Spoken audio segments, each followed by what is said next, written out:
Shriram time news मध्ये मी कैलास सोनवणे आपले हार्दिक स्वागत करतो। सुरुवातीला पाहूया 24 तासातील ताज्या घडामोडी।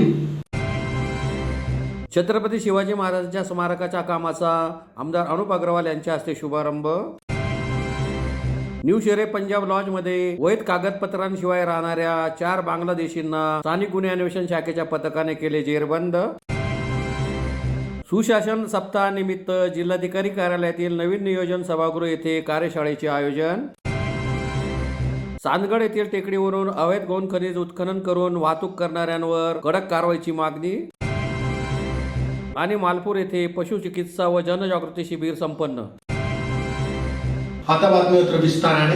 धुळे शहरातील मनोहर चित्रपटगृहासमोर 3.5 कोटी रुपये खर्चून बांधण्यात येणाऱ्या छत्रपती शिवाजी महाराजांच्या स्मारकाच्या कामाचा शुभारंभ आमदार अनुप अग्रवाल यांच्या हस्ते करण्यात आला। धुळे शहरातील मनोहर चित्रपटगृहासमोर छत्रपती शिवाजी महाराजांच्या स्मारकाच्या कामाचा शुभारंभ आमदार अनुप अग्रवाल यांच्या हस्ते सोमवारी संपन्न झाला। गेल्या 5 महिन्यापूर्वीच ते शिवरायांचे भव्य स्मारक उभारण्यासाठी शासनाकडून 2,50,00,000 रुपये व धुळे मनपाकडून 1 कोटी रुपये असे 3,50,00,000 रुपये मंजूर करण्यात आले होते। अशा 3.5 कोटींच्या निधीतून येथे छत्रपती शिवरायांचे भव्य स्मारक उभारण्यात येणार आहे। 40 फुटाच्या चबुतऱ्यावर 14 फूट छत्रपती शिवाजी महाराजांचा पुतळा उभारण्यात येणार आहे। मुंबई एअरपोर्टच्या धर्तीवर सदर स्मारकाचे काम केले जाणार आहे। सदर कामाचा शुभारंभ आमदार अनुप अग्रवाल यांच्या हस्ते संपन्न झाला। यावेळी आमदार अनुप अग्रवाल यांच्यासोबत महानगर जिल्हाध्यक्ष गजेंद्र आंपळकर, आकाश परदेशी, संजय अग्रवाल, सुनील साने, रावसाहेब किरासे, चंद्रकांत सोनार तसेच भाजपचे पदाधिकारी मोठ्या संख्येने उपस्थित होते।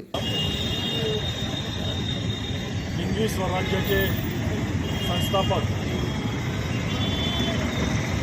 छत्रपती शिवाजी महाराज यांचं भव्य असं स्मारक या ठिकाणी 5 महिन्यापूर्वी आम्ही मंजूर केलेलं होतं आणि त्या माध्यमातून आज कामाला सुरुवाती झालेली आहे। याचा जो चबुतरा आहे तो चबुतरा जवळपास 40 फूटचा येणार आहे आणि त्याच्यावर 14 फूटचं छत्रपतींचं स्मारक त्या ठिकाणी आम्ही लावणार आहे। असं एकूण 54 फूट उंचीचा या ठिकाणी भव्य असं छत्रपतींचं स्मारक होतं। तुम्ही मुंबई एअरपोर्टला बघितलं असेल छत्रपतींचं जे स्मारक तसंच स्मारक या ठिकाणी उभी प्रतिकृती पूर्ण प्रतिकृती छत्रपतींची आम्ही लावणार आहोत। आमचा प्रयत्न आहे 2 महिन्यात काम संपवायचं, जेणेकरून 19 फेब्रुवारीला आम्ही प्रयत्नात आहोत का या ठिकाणी त्या स्मारकाचं लोकार्पण व्हावं।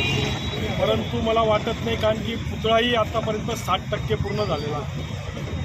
40% पुतळ्याचंही काम बाकी आहे। पुणे येथे पुतळ्याचं काम चालू आहे। एकूण जवळपास 3.5 कोटी रुपये आपण या स्मारकाच्या सुशोभीकरणासाठी आणि या रस्त्याच्या सुशोभीकरणासाठी असं एकूण 3.5 कोटी रुपयाचं जवळपास आपण या मंजूर केलेलं आहे आणि शासनाने त्याची प्रमाई पाठवलेली, त्याचं टेंडरही झालं आणि वर्क ऑर्डरही झालं। 1 कोटी रुपये महापालिकेच्या माध्यमातून आहे आणि 2.5 कोटी रुपये शासनाच्या माध्यमातून असे एकूण 3.5 कोटी रुपये आपण या ठिकाणी खर्च करून या शहराच्या वैभवात एक सुंदर असं छत्रपतींचं भव्य, त्यांच्या स्मारकाचं भव्य अशी व्यवस्था आपण या ठिकाणी करू। हळूहळू या शहरात आपण नक्कीच एक चांगलं शहर आपण बनवणार आहोत आणि पहिलंच काम आज या ठिकाणी जनतेचा सालदार म्हणून आम्ही चालू करत आहोत आणि लवकरच हे काम पूर्णत्वास येईल। एवढंच बोलतो। धुळे शहरातील जुन्या आग्रा रोडवरील न्यू शेरे पंजाब लॉज मध्ये वैध कागदपत्रांशिवाय राहणाऱ्या 4 बांगलादेशींना स्थानिक गुन्हे अन्वेषण शाखेच्या पथकाने जेरबंद केले। यामुळे खळबळ उडाली आहे। धुळे शहरातील जुन्या आग्रा रोडवर असलेल्या न्यू शेरे पंजाब लॉज मधील रूम नंबर 122 मध्ये वैध कागदपत्रांशिवाय राहणाऱ्या 4 बांगलादेशींना स्थानिक गुन्हे अन्वेषण शाखेच्या पथकाने जेरबंद केले आहे। यामुळे शहरात खळबळ उडाली आहे। शहरातील जुन्या आग्रा रोडवरील असलेल्या न्यू शेरे पंजाब लॉज मधील रूम नंबर 122 मध्ये वैध कागदपत्रांशिवाय काही जण बेकायदेशीररित्या राहत असल्याची गोपनीय माहिती स्थानिक गुन्हे अन्वेषण शाखेचे पोलीस निरीक्षक श्रीराम पवार यांना मिळाली। त्यांनी ही बाब पोलीस अधीक्षक श्रीकांत देवरे, अप्पर पोलीस अधीक्षक किशोर काळे यांच्या निदर्शनास आणून दिली. त्यांच्या सूचनेप्रमाणे स्थानिक गुन्हे अन्वेषण शाखेच्या पथकाने शहरातील जुन्या आग्रा रोडवरील न्यू शेरे पंजाब लॉजमधील रूम नंबर 122 मध्ये जाऊन खातर जमा केली. तेव्हा तेथे मोहम्मद मेहताब बिलाल शेख वय 48, शिल्पी बेगम मोहम्मद बेताब शेख वय 43, राहणार मानपूर इंदिरानगर, रहिवासी सेवक अंगणवाडी बनेकर मैदान इंदिरानगर, हाऊस नंबर 185, गल्ली नंबर 3, मुंबई मूळ, राहणार चरकंदी व पोस्ट निलुखी, पोलीस ठाणे सिपचर, जिल्हा मेहंदीपूर, बांगलादेश, ब्युटी बेगम पोलस शेख वय 45, राहणार पलकपूर, दिल्ली, मूळ राहणार भेतानोला, पोलीस ठाणे सिपचर, जिल्हा मेहंदीपूर, बांगलादेश व रिपा रफिक शेख वय 30, राहणार 302 कबीर वस्ती, रोशनवाली गल्ली, दिल्ली, मूळ राहणार श्रीकृष्णादी, कबीरपूर, पोलीस ठाणे राजूर, जिल्हा मेहंदीपूर, बांगलादेश हे चौघे मिळून आले. चौकशीत अहमद शेख व शिल्पी बेगम यांनी आम्ही पती पत्नी असून दुसरी महिला ही मुबोली बहिणी असून चारही बांगलादेशी असल्याचे सांगितले. त्यांच्याकडून 40,000 रुपयांचे 4 मोबाईल ताब्यात घेण्यात आले. त्यांच्याकडे बांगलादेशी असल्याचे कोणतेही वैध पासपोर्ट व व्हिसा आढळून आलेला नाही. त्यांचे नातेवाईकांशी बोलण्याकरता आयमो हे ॲप वापरत होते. दरम्यान ही छापा कारवाई स्थानिक गुन्हे अन्वेषण शाखेचे पथक व दहशतवाद विरोधी पथकाचे रफिक पठाण तसेच दामिनी पथकाने केली. स्थानिक गुन्हे अन्वेषण शाखेचे पोलीस उपनिरीक्षक प्रकाश पाटील यांच्या फिर्यादीवरून वरील 4 बांगलादेशींविरुद्ध आझादनगर पोलीस ठाण्यात पारपत्र, भारतात प्रवेश नियम 1950 कलम 3 सह 6 परकीय नागरिक आदेश 1948 परिच्छेद 3(1) नुसार गुन्हा दाखल करण्यात आलाय. सदरची कारवाई पोलीस अधीक्षक श्रीकांत देवरे, अप्पर पोलीस अधीक्षक किशोर काळे, उपविभागीय पोलीस अधिकारी राजकुमार उपासे यांच्या मार्गदर्शनाखाली पोलीस निरीक्षक श्रीराम पवार, सहाय्यक पोलीस निरीक्षक श्रीकृष्ण पारधी, सहाय्यक पोलीस उपनिरीक्षक प्रकाश पाटील, मुकेश पवार, शशिकांत देवरे, हेमंत पाटील, धर्मेंद्र मोहिते, सुशील शेंडे, निलेश पोद्दार, विनायक करणार, किशोर पाटील, ATSचे assistant sub inspector Rafiq Pathan, Damini पथकाच्या महिला कॉन्स्टेबल धनश्री मोरे, आझादनगर पोलीस ठाण्याच्या महिला राजश्री पाटील, बेबी मोरे, वंदना कासवे आदींनी केली. ATS यांना अशी एक इन्फॉर्मेशन मिळाली होती की हॉटेल न्यू शेरे पंजाब लॉज येथे काही लोक राहत आहेत आणि ते बांगलादेशी असण्याची दाट शक्यता आहे. तर LCBच्या टीमने तिथे आपण एक रेड केली असता तिथे आपण 4 लोकांना अटक केलेली आहे. त्यांची नावं अशी आहेत की मोहम्मद मेहताब बिलाल शेख, शिल्पी बेगम मोहम्मद बेदाब, ब्युटी बेगम पोलस शेख आणि रिपा रफिक शेख या चौघांना आपण आज अटक केलेली आहे आणि त्यांना भारतात प्रवेश तसेच परकीय नागरिक आदेश आणि BNS याच्यानुसार आपण गुन्हा दाखल केलेला आहे. याच्यामध्ये हे सगळे लोक बांगलादेशी आहेत आणि त्यांनी इथे येऊन त्यांचं वास्तव्य मुंब्रा येथे इंदिरानगर येथे होतं आणि त्याप्रमाणे आपण त्याच्यावर आता कारवाई केलेली आहे आणि कसे आले काय आले याचा तपासामध्ये आपण निष्पन्न करू. सर हे केव्हापासून इथे भारत देशात आलेले आहेत, काही झाले का सर? याच्यापैकी जो मुख्य आहे मोहम्मद बिलाल शेख हा जवळजवळ 20 वर्षापासून मुंबई येथे राहत आहे. त्याची ही जी दुसरी आहे शिल्पी बेताब ही त्याची बायको आहे, पण ही बँगलोर येथे घरकाम करते. आणि हे जे दुसरे आहेत ब्युटी बेगम पोलस आणि रिपा रफिक शेख या दिल्ली येथील राहणारे आहेत. यांना चौघांनाही एक XYZ एजंट आहे जो आता आम्हाला ताब्यात आम्ही त्याला अटक करणार आहोत, त्याच्या मार्गावर आम्ही आहोत. त्यांना इथे आणलेलं आहे आणि त्याच्यानुसार त्यांनी धुळ्याला इथे त्यांना एक काही बिझनेसमध्ये ते इन्व्हॉल्व होणार होते अशी प्राथमिक माहिती आहे. सर यांच्यावर काही गुन्हे वगैरे पण दाखल आहेत का कुठे आणि काही माहिती मिळाली? आता आम्ही त्याच्यावर पूर्वीचे काही गुन्हे आहेत का आम्ही त्याची माहिती काढत आहोत. परंतु याच्यापैकी 2 लोक जे आहेत ब्युटी बेगम पोलस आणि रिपा शेख यांचा जन्म देखील भारतामध्ये झालेला आहे, परंतु ते इल्लीगल आहे. माजी प्रधानमंत्री अटल बिहारी वाजपेयी यांच्या जयंतीनिमित्त 19 ते 24 डिसेंबर या कालावधीत राबवण्यात येत असलेल्या सुशासन सप्ताहानिमित्त जिल्हाधिकारी कार्यालयातील नवीन नियोजन सभागृह येथे कार्यशाळेचे आयोजन करण्यात आले होते. धुळे जिल्ह्यात सुशासन सप्ताहानिमित्त प्रशासन गाव की ओर या उपक्रमाअंतर्गत जिल्हाधिकारी कार्यालयातील नवीन नियोजन भवन येथे सोमवारी जिल्ह्याचा भविष्यवेधी विकास व त्यासमोरील आव्हाने यावर चर्चासत्राचे तसेच कार्यशाळेचे आयोजन करण्यात आले होते. सुशासन सप्ताहानिमित्त प्रशासन गाव की ओर या उपक्रमाअंतर्गत जिल्ह्यात विविध उपक्रम राबवण्यात येत आहे. या उपक्रमाअंतर्गत सोमवारी जिल्हा प्रशासनामार्फत या कार्यशाळेचे आयोजन करण्यात आले होते. कार्यशाळेच्या प्रास्ताविकात निवासी उपजिल्हाधिकारी नितीन गावंडे यांनी सुशासन सप्ताहानिमित्त प्रशासन गाव की ओर ही संकल्पना घेऊन हा उपक्रम राबवण्यामागील भूमिका विशद केली. जिल्हा नियोजन अधिकारी ममता आटकर यांनी जिल्ह्याचा भविष्यवेधी विकास व त्यासमोरील आव्हाने यावर मार्गदर्शन केले. तर महिला व बाल विकास विभाग प्रकल्प अधिकारी, एकात्मिक आदिवासी विकास प्रकल्प कार्यालय, शिक्षणाधिकारी,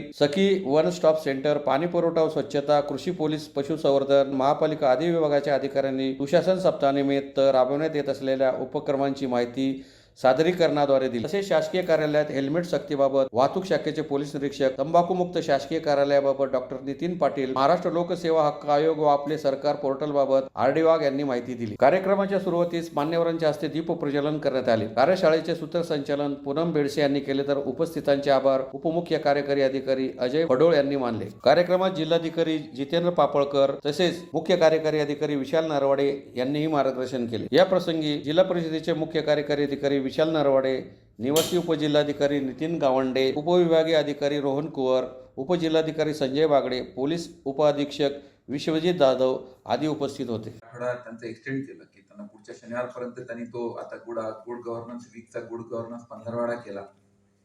माझं असं म्हणणं आहे की या गुड गव्हर्नन्स वीक आणि गुड गव्हर्नन्स पंधरवाड्यामध्ये न अडकता आपण गुड गव्हर्नन्स वर्ष सुरू जर का आपण साजरं केलं तर किती चांगलं होईल। नाही, टाळ्या वाजवण्याचं ठीक आहे, टाळ्या वाजवण्याचं काम का पडावं? एवढी मोठी यंत्रणा आपल्याला केंद्र शासनापासून राज्य शासनापर्यंत, राज्य शासनापासून जिल्हा स्तरावरती, जिल्हा स्तरावरून ग्राम पातळीपर्यंत एवढी मोठी यंत्रणा, हजारो कोटी रुपयाचं बजेट आपण नुसतं आपल्या कर्मचारी आणि पगारावरती घालवत असताना लोकांना मात्र पाहिजे तो न्याय का मिळत नाही, हा मोठा रिट्रॉस्पेक्शनचा विषय आहे। सीओ साहेबांनी अतिशय त्याला म्हणजे शब्दात सांगायचा खूप चांगला प्रयत्न केला, कारण जिल्हा परिषद असल्यामुळे त्या जिल्हा परिषदला सर्व विभाग आहेत। राज्य शासनाचे पण खूप विभाग आहेत, महसूल विभागापासून ते सर्व विभागाचे अधिकारी फक्त आपण त्याला काय म्हणतो की जिल्हा स्तरावरती येऊनच त्यांची सगळी भूमिका बजावतात। ते काय असतात प्रश्न निर्माण व्हायला लागला की गावाचा आपला कनेक्टच तुटलेला आहे। एक काळ असा होता की आपल्याकडच्या गावांमध्ये लोकांना एकदा एखादा तलाठी गेला किंवा एखादा ग्रामपंचायतीचा ग्रामसेवक गेला, ग्रामविकास अधिकारी गेला किंवा एखादा बीडीओ गेला तर त्यांना असं वाटायचं की आपल्या गावाचे आता सगळे प्रश्न सुटणार आहेत, सुटलेले आहेत आणि ते खरोखर सुटायचे देखील, त्याच्यामुळे त्यांना फायदा वाटायचा। आज अशी परिस्थिती आहे की जिल्हा परिषदेचे मुख्य कार्यपालन अधिकारी गेले किंवा जिल्हाधिकारी जरी गेले तरी गावाचे प्रश्न हे गावाच्या ठिकाणीच राहतात। त्याचं कारण असं झालंय की आपला ग्राम पातळीवरचा आपले जे काही लोक काम करणारे आहेत, तालुका पातळीवरची जी काही आपली यंत्रणा आहे त्यांचा जो काही कनेक्ट गावाशी दररोजचा असणार आहे तो कनेक्ट कमी झालेला आहे। आणि मला वाटते की या सुशासनामधला अतिशय सर्वात जर काही चांगला दुवा कोणता असेल तर तो म्हणजे आपला कनेक्ट वाढवण्याचा। त्यासाठी आपल्याला आपले संपर्क वाढवावे लागतात, त्यासाठी आपल्याला रोज आपल्याकडची जी काही ग्राम पातळीवरची यंत्रणा काम करते, तालुका पातळीवरची यंत्रणा काम करते, ह्यांचा दररोज त्यांच्या गावातल्या लोकांशी संपर्क असला पाहिजे। त्यांचे प्रश्न जे ते प्रश्न मिटवण्यासाठी आपल्याला काय करता येईल याच्यावरती विचार झाला पाहिजे। मागच्या आठवड्याभर आमच्या आरडीसी साहेबांनी खूप प्रयत्न केले की सुशासनच्या अनुषंगाने सगळ्या विभागाच्याकडनं म्हणजे आम्ही ते प्रेझेंटेशन घेतो आणि चांगल्या ज्या काही त्यांनी त्यांच्या विभागामध्ये ज्या काही चांगल्या गोष्टी केलेल्या असतील त्याचे आपण सर्व आपल्या जिल्ह्यातल्या सगळ्या लोकांना आपण त्याचे प्रेझेंटेशन देऊया। म्हणजे चला कल्पना चांगली आहे, तुम्ही करा प्रयत्न। आता आजच्या ह्याच्यातले तुम्ही बघा आजच्या प्रेझेंटेशन मध्ये अनेक विभागांनी त्यांच्याकडच्या असलेल्या रुटीन योजना ज्या आहेत त्या रुटीन योजना सांगण्याचा प्रयत्न केला। ही जर पहिला सोर्स, आता दुसरा सोर्स मी म्हटलं की नागरिक ठरवतील की आपण जे काम करतोय ते गुड आहे की बॅड आहे, ते तर आपल्याला माहित असतं। We are not open to public feedback. ते कशातून कळेल? त्यांच्याकडून आपल्याकडे येणाऱ्या तक्रारीचं निराकरण, त्याला आपण म्हणतो ग्रीव्हान्स रिड्रेसल। या आरडी साहेबांनी प्रस्तावनेमध्ये सविस्तर सांगितलंय। कलेक्टर मध्ये वारंवार आपलं ते प्रलंबित तक्रारीचा आढावा घेतला जातो। सो आज जे आपल्याला गाईडलाईन भेटल्या सेंट्रल गव्हर्नमेंटच्या, ज्याच्या अनुषंगाने आज आपण कार्यक्रम राबवतोय, त्याच्यामध्ये one of the most important criteria is disposal of public grievances within time, qualitatively. हे शब्द फार मी सांभाळून वापरतोय। So I think grievances redressal होणे तेवढंच आवश्यक आहे वेळेमध्ये। आपल्यापर्यंत जेवढे ग्रीव्हान्सेस पोहोचतात तेवढे जाईल, आपल्यापर्यंत पोहोचत नाही ते दुसरा भाग। Good governance can not be complete without e governance. आपण मागच्या 20 वर्षापासून कमीत कमी आपल्या देशामध्ये आपण तंत्रज्ञानाचा वापर प्रत्येक क्षेत्रामध्ये वाढलेला आहे। ICT ज्याला म्हणतो आपण, इन्फॉर्मेशन टेक्नॉलॉजी, राईट। आपल्याकडे प्रत्येक ऑफिसमध्ये त्याच्यासाठी लोक बसलेले आहेत। आणि त्याचा एक थोडक्यात समजण्यासारख्या भाषेमध्ये म्हणजे ई ऑफिसचं प्रमाण आपल्याला वाढवणं आहे. त्याचा वारंवार आढावा होतोय, परंतु मान्य हे वर्ष आपण इलेक्शनमध्ये बऱ्यापैकी गेलेले आपल्या 7-8 महिने कमी असतं प्रमाणात. But e office is going to be the next big agenda in the review. So त्याच्यामध्ये आपल्याला फार सुधारणा करायची आहे. तिसरी बाब, मी जिल्हा परिषदला आमच्या याची मीटिंग घेतली त्यावेळी गुरुवारी शुक्रवारी आम्ही सविस्तर बैठक घेतली 2-2.5 तासांची. पेंडन्सी ऑफ केसेस म्हणजे आपलं जे काम आहे त्याची किती पेंडन्सी आहे आपल्याकडे, या हप्त्याच्या अनुषंगाने सर मान्य जिल्हाधिकारी म्हणून सांगू इच्छितो की आम्ही जिल्हा परिषद ठरवलंय या हप्त्यामध्ये आम्ही ऍडिशनल आम्ही आमचं प्रत्येक पेंडन्सीचं स्वतःपासून आमच्यापासून ते शेवटच्यापर्यंत त्याचा रिव्ह्यू करणार आणि ती पेंडन्सी काय आहे त्याचं कारण त्या टेबलवाल्याला त्या एचओडीला द्यावं लागणार.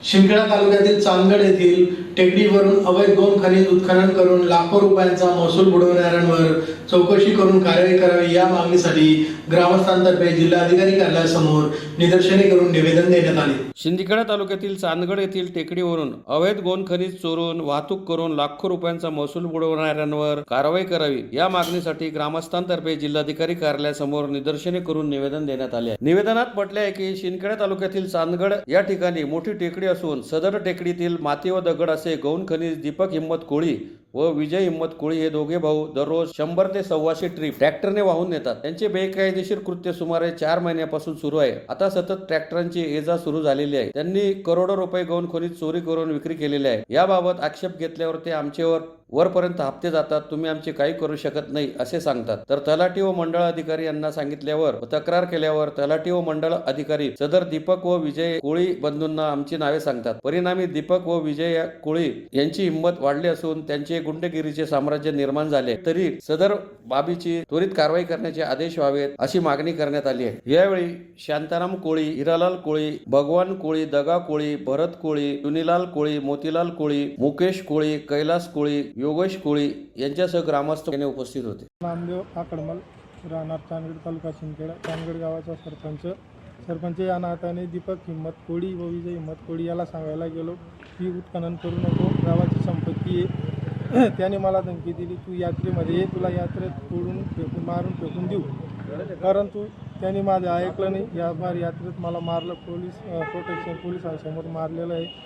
आणि मला जर न्याय मिळाला नाही, मी जिल्हाधिकारी कार्यालयात निवेदन देण्यासाठी आलो आहे. मला न्याय भेटला नाही की माझ्या सहकुटुंबासमोर मी इथं उपोषणाला बसला. शिंदखेडा तालुक्यातील मालपूर येथे पशु चिकित्सा व जनजागृती शिबिराचे सोमवारी आयोजन करण्यात आले होते. शिंदखेडा तालुक्यातील मालपूर येथे पशु चिकित्सा व जनजागृती शिबिराचे सोमवारी आयोजन करण्यात आले होते. कार्यक्रमाचे अध्यक्षस्थानी श्रावण अहिरे उपस्थित होते. पशुपालकांनी गोमातेचे पूजन करून श्रीफळ फोडून कार्यक्रमास सुरुवात करण्यात आली. शिबिरात डॉक्टर संकेत पुपुळवार यांनी लसीकरणाची माहिती दिली. पशु जनगणना महत्वाची असल्याने प्रत्येकाने पशु जनगणना करणे आवश्यक असल्याची माहिती डी गिरासी यांनी दिली. गावात वरांची संख्या अंदाजे 100 देण्यात आली होती, परंतु प्रत्यक्षात 2000 वरा आहे. योग्य माहिती न दिल्यामुळे नियोजन चुकते व पशुपालकांची फजिती होते, म्हणून योग्य गणना करण्याची सूचना देण्यात आली. शिबिरात जंतनाशक गोळ्या तसेच औषधीही देण्यात आल्या. यावेळी पशुपालक पोपट वाघोल, धीरेंद्र रावल, रवींद्र राजपूत, पत्रकार प्रभाकर आडगाळे, डॉक्टर तुषार पाटील, डॉक्टर संकेत पुपुलवार, डॉक्टर रुपाली काटे, doctor D Patil, PV Chavan, RJ Nikam आदी उपस्थित होते. ते त्यांना भेटत नाही, तर त्यासाठी जंतनाशकाची गोळ्या जे आहेत ते नियमित द्यायचं असतं. तर बरेच पशुपालक काय करतात की जंतनाशकाच्या गोळ्या देण्यामध्ये उशीर करतात आणि त्यांना आहार देतात. जनावरं आहार तर खातात, भरपूर खातात, पण जेवढं पाहिजे तेवढं दूध देत नाही. तर आपल्याला प्रश्न पडतो तर आहार तर खातात पण दूध देत नाही. त्याचं कारण काय, ते पोटामध्ये असणारे जंत तुम्ही बघितले असाल. शेणामध्ये कधी कधी असे लांब असे आळ्या निघतात, किडे निघतात, तर ते असतात त्यांचे जंत. तर ते जंत नियमित काढण्यासाठी आपल्याला दर 2-3 महिन्याला जंताची गोळी त्यांना खाऊ घालायची असते. गोळी असते 3 ग्रामची गोळी असते. तर ती गोळी नियमित त्यांना खाऊ घालायची आणि जंतनाशन त्यांचं करून घ्यायचं असतं. आणि त्यांच्या आहारासोबतच महत्त्वाची गोष्ट म्हणजे आपले गोठ्यामधली स्वच्छता. जर घर प्रसन्न असेल तर आपल्याला घरात राहावं वाटतं आणि मन पण प्रसन्न असतो.